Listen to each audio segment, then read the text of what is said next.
छोटे से गांव में अली और जूदी नाम के दो बच्चे रहते थे। दोनों का दिल बहुत साफ था और वे हमेशा एक दूसरे की मदद करते थे। अली गांव के स्कूल का सबसे अच्छा छात्र था, जबकि जूदी अपने दोस्तों के साथ खेलना बहुत पसंद करती थी और हमेशा खुश रहती थी।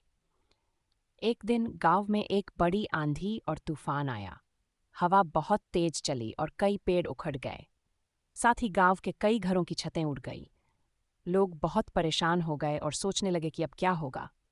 अली और जूदी भी डर गए, लेकिन दोनों ने मिलकर फैसला किया कि वे एक दूसरे की मदद करेंगे और इस मुश्किल घड़ी में गांव के लोगों के साथ खड़े होंगे। अली ने जूदी से कहा, हमें सबको मिलकर काम करना होगा ताकि हम सभी को सुरक्षित रख सकें। जूदी ने तुरंत कहा, हाँ अली, हम सब के लिए कुछ कर सकते हैं। फिर उन्होंने गांव के लोगों को इकट्ठा किया और छतों को मजबूत करने के लिए लकड़ियां और कपड़े इकट्ठा करना शुरू कर दिया।